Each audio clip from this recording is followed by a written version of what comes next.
Conservation crews haul it out of the woods by the truckload.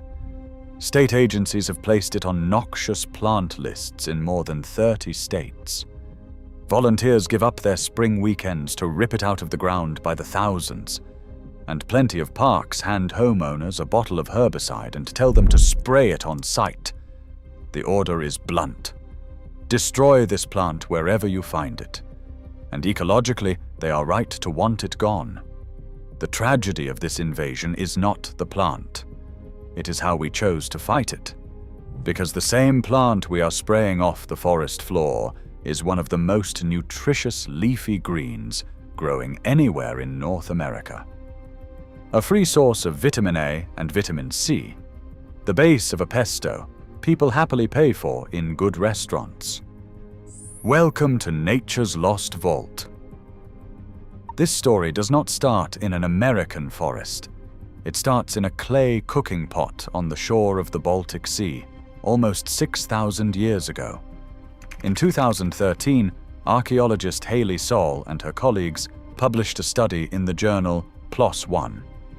They had scraped the charred residue from inside Stone Age pottery and found the microscopic glass skeletons left behind by plant cells, called phytoliths.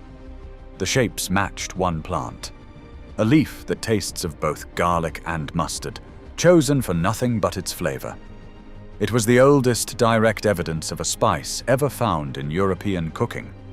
The plant was garlic mustard, Aliaria petiolata, and people have been eating it on purpose since before the first pyramids were built. For thousands of years it stayed a prized kitchen herb. In England they called it sauce alone and Jack by the hedge, and they pounded the leaves into a sharp green sauce for salt fish and roast lamb. Cooks reached for it the way we reach for garlic today. The young taproot, pulled in early spring, has the clean, clearing burn of horseradish.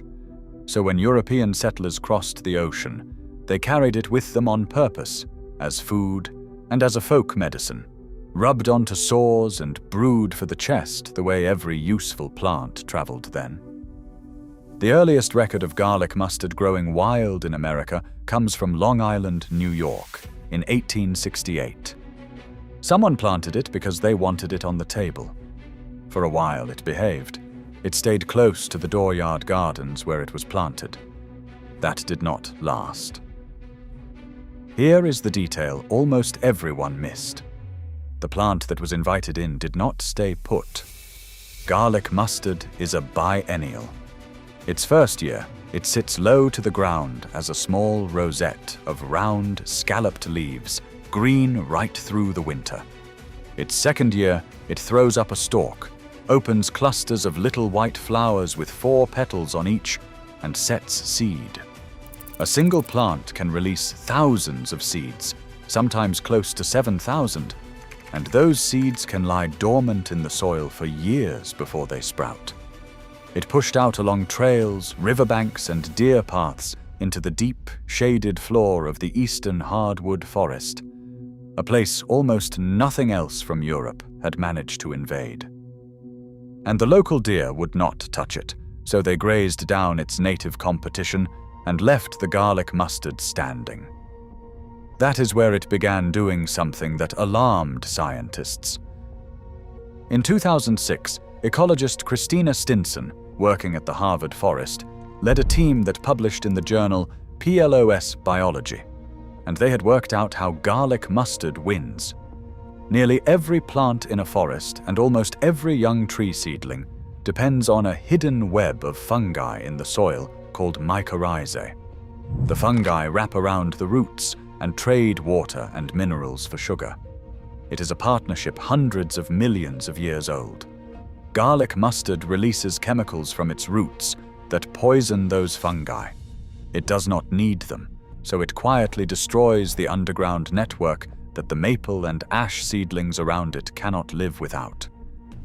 The native seedlings starve in the dark while the newcomer takes the light.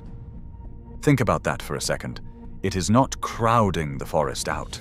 It is cutting the wiring, and the damage does not stop at the trees. There is a small native butterfly called the West Virginia white that for thousands of years laid its eggs only on native woodland mustards.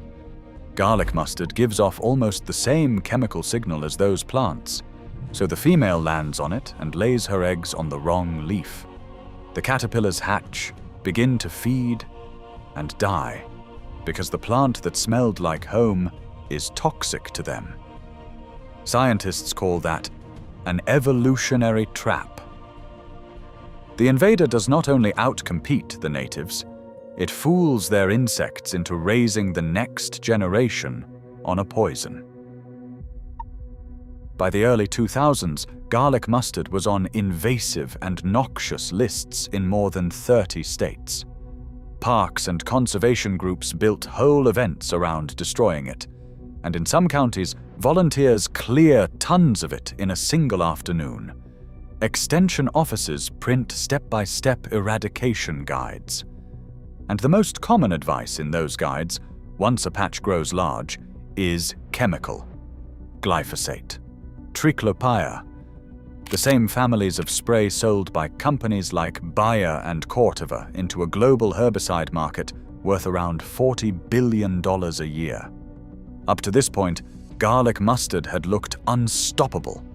That was about to change, because the version you have heard is not the full picture. Something strange happens to this plant over time. Ecologist Richard Lankow and others went back to old infestations and measured the very chemicals the plant uses as its underground weapon. In the oldest stands, the ones that had ruled the same ground for decades, those chemicals had faded. The plant had, in effect, disarmed itself. The native soil fungi were creeping back. Long-term studies have watched dense carpets of garlic mustard thin out on their own after 15 or 20 years, a pattern ecologists now call boom and bust. If it had simply marched across the continent and never stopped, this would be a very different story. Instead, the forest pushes back, and the invader's great advantage turns out to come with an expiration date. Now pay attention to this next part, because it is the detail that turns the whole story around. While all of this was being fought with poison, almost nobody was saying out loud what garlic mustard actually is. It is food, genuinely good food. The leaves are loaded with vitamin A and vitamin C, along with vitamin E, fiber, and a long list of trace minerals. Ounce for ounce, the young leaves carry more vitamin C than a lot of the bagged greens sold in plastic at the store.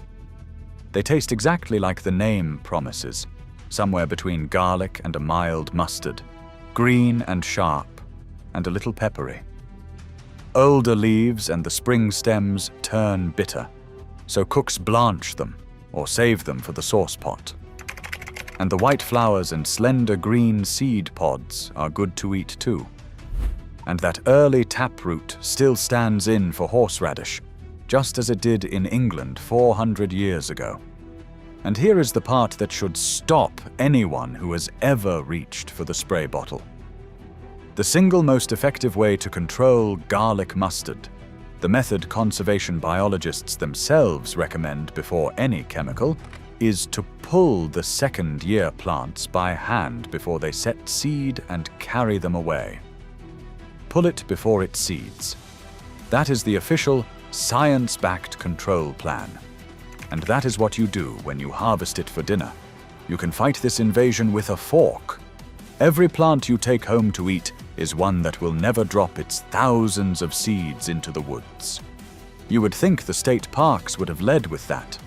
For decades, almost nobody did. Why did it take so long for simple foraging to become part of the plan? Part of it is that we forgot how to see the wild world as a pantry.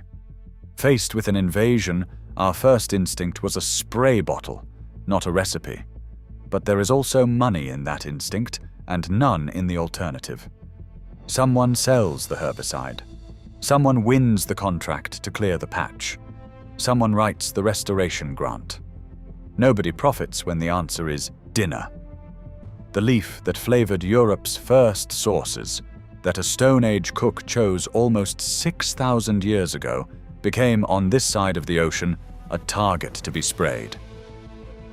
In its first year, look for low rosettes of round leaves with scalloped edges, sitting green on the forest floor, even in the cold. In its second spring, it stands about knee-high, with triangular, sharply toothed leaves and small white flowers, 4 petals on each. The surest test is the easiest one. Crush a leaf between your fingers and smell it. If it smells like garlic, you have found it. Nothing else that looks like this carries that scent. Then harvest it the way the forest actually needs. Take the second-year plants in spring, before the flowers turn into seed pods. Snip the tender young leaves for salads and for the pan. Blend a big handful with olive oil, nuts, a hard cheese, and a squeeze of lemon. And you have a jar of pesto that costs you nothing and beats the store. Dig a few roots for that horseradish bite. Then pull the flowering plants up whole, as many as you can reach, and bag the seed heads so they cannot spread. You are not only feeding yourself, you are doing the same work the volunteers are bussed in to do. Almost 6,000 years ago, someone stood over a clay pot and chose this leaf for its flavor. The pot lasted long enough for us to dig it up. The plant lasted long enough to cover half a continent. The only thing we lost along the way was the simple knowledge that it was ever dinner. Next time you walk past a patch of it at the edge of the woods, do not reach for the poison. Reach for a basket. And if you want to keep finding the food and medicine hiding in plain sight, subscribe to Nature's Lost Vault, and the next one will be waiting for you.